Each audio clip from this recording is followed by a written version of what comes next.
আজকে নারীবাদী না শয়তানবাদী? এরা কি চায়? এরা পুরুষ এবং মহিলাদেরকে ভিন্ন মেরুতে দাঁড়া করতে চায়। পুরুষ এক জিনিস, মহিলা তার মানে বাজাবাজি করতে চায়, শত্রুতা। এই তুই পুরুষ, তুই মহিলা। কেন?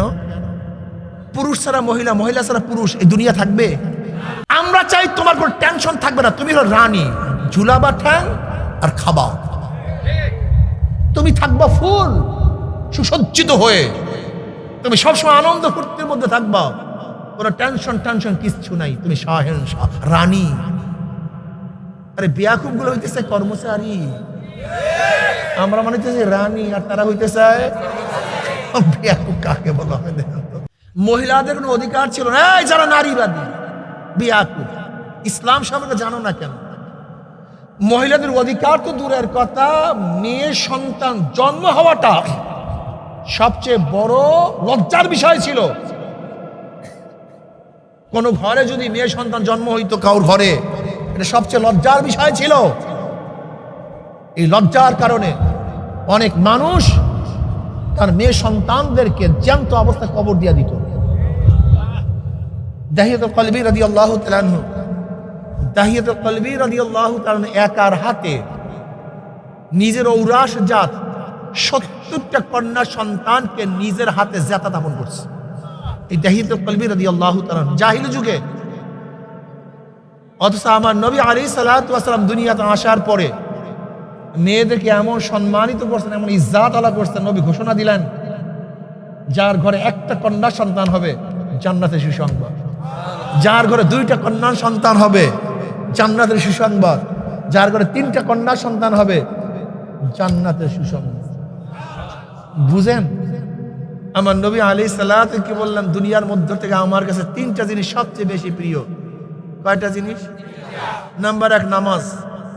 নামাজ আমার কাছে সবচেয়ে বেশি প্রিয়। নাম্বার 2 আতর ঘ্রাণ, এটা আমার কাছে সবচেয়ে বেশি প্রিয়।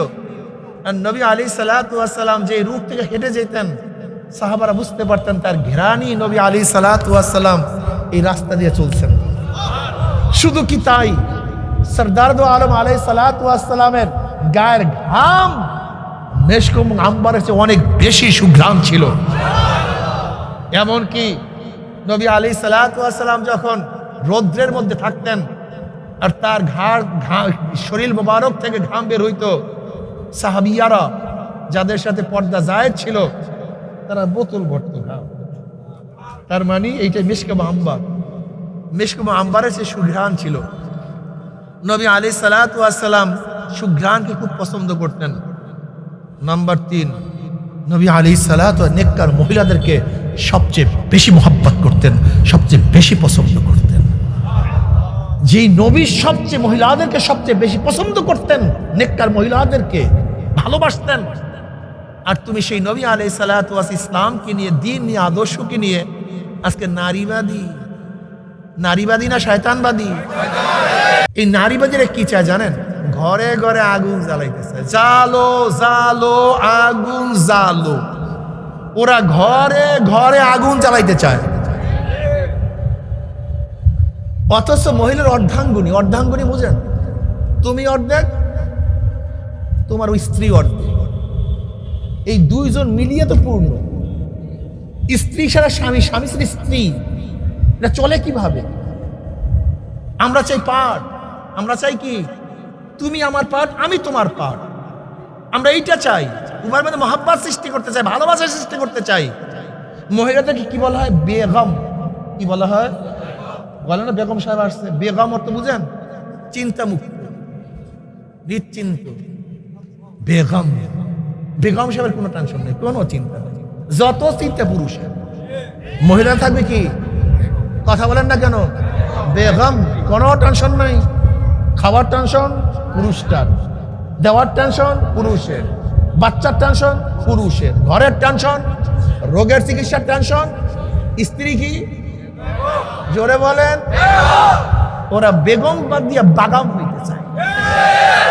খুব থাকার আমরা চাই তোমার কোনো টেনশন থাকবে না, তুমি হলো রানী, ঝুলাবা ঠ্যাং আর খাবা। তুমি থাকবা ফুল সুসজ্জিত হয়ে, তুমি সবসময় আনন্দ ফুর্তির মধ্যে থাকবা, কোনো টেনশন কিচ্ছু নাই, তুমি শাহেনশাহ রানী। আরে বেয়াকুব গুলো হইতেছে কর্মচারী, আমরা মনে হইতেছে রানী, আর তারা হইতে চায় বেয়াকুব। কাকে বলা হয় দেখেন তো? হ্যাঁ, ইসলাম নারীদের কত ইজ্জত সম্মান দান করছে। আমরা সম অধিকার চাই না, অনেক সময় মহিলাদের অগ্রাধিকার দিই। কি দেই ভাই? আচ্ছা বলেন তো, যখন শ্বশুর বাড়িতে বেড়াতে যান, শ্বশুর বাড়িতে যখন বেড়াতে যান, গাঁটটি বস্তা কার মাথায় থাকে? কেন? হ্যাঁ, এটা ওর মাথায় দিয়ে দেয় সমান অধিকার। তুই অর্ধেক টানবি, আমি অর্ধেক টানবি। এখানে অগ্রাধিকার দিই, অগ্রাধিকার। 2 মুন্না বস্তা, এটা স্ত্রীর মাথায় নেয় না স্বামীর মাথায় নেয়? অগ্রাধিকার। এখানে স্ত্রীর কষ্ট দেওয়া যাবে, কষ্ট দেওয়া যাবে না। কত সুন্দর ইসলাম পদ্ধতি রাখছে। আরে সব ধ্বংস করে ফেলবে, সব শেষ করে ফেলবে, কাঠামো নষ্ট করে ফেলবে।